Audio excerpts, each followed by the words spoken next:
শীতের গভীর রাত, বাহিরে ঠান্ডা বাতাসের শব্দ, জানালায় জমে থাকা ছোট্ট ছোট্ট কুয়াশার পানি কোনাগুলো, আর রুমে ছোট্ট একটি ল্যাম্পের আলো। খুব ঠান্ডা লাগছে তোমার। তুমি কম্বলের নিচে মুড়ি দিয়ে শুয়ে আছো আর ভাবছো এই মুহূর্তে আমার তাকে দরকার, যাকে আমি যুগ যুগ ধরে ভালোবেসে আসছি। কিন্তু আফসোস, কোথায় সে? হঠাৎই দরজায় কেউ আলতো করে নক করে। তুমি দরজা খুলে দেখতে পাও তোমার সেই শখের পুরুষকে। লম্বা কালো কোট আর স্কার্ফ, মুখে চোখে এক মায়াবী হাসি। সেই মুহূর্তে তুমি বিশ্বাস করতে পারছো না যে তোমার সামনে তোমার সেই শখের পুরুষ সদ্য দাঁড়িয়ে আছে। সে ধীরে ধীরে ঘরে ঢুকে বলে, বাহিরে খুব ঠান্ডা, ভাবলাম তুমি একা রয়েছো, তাই তোমার সাথে চলো একটু সময় কাটাই। সঙ্গে সঙ্গে যেন তোর মুখখানা লাল টমেটোর মতো ফুলে যায়। তুমি আর কিছু বললে না। ভি তোমার হাতটি ধরে তার হাত দিয়ে তোমাকে উষ্ণ করে দিল। তেইয়ং বলে, এই মেয়ে, তোমার হাত এত ঠান্ডা কেন?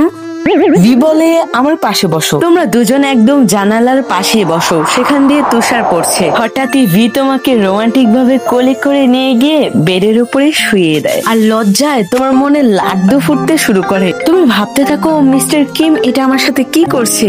এন্ড হঠাৎই ভি তোমার বুকে হাত দেয়। সঙ্গে সঙ্গে যেন তোমার পুরো শরীর শিহরণে ভরে গেল। ভি তোমার হাতগুলোকে ওপরের দিকে দিয়ে আলতো করে তোমার কপালে পাপ্পা দেয়। তুমি তো লজ্জায় মরে যাচ্ছিলে। তারপর তোমরা এত ঠান্ডা ওয়েদারের জন্য তোমরা দুজনে মিলে একসাথে হট শাওয়ার নিলে। ও মাই গড। তারপর তুমি আর ভি হট শাওয়ার নিতে গিয়ে বাথরুমে কি করছো ওইটা আর আমি নাই বললাম, তুমি নিজেই ভেবে দেখো। এন্ড ভি যখনই তোমার সাথে রোমান্টিক কিছু করবে তখনই তোমার ঘুম চট করে ভেঙে পড়ে, আর তুমি বলো, ও নো, এটা তো স্বপ্ন ছিল।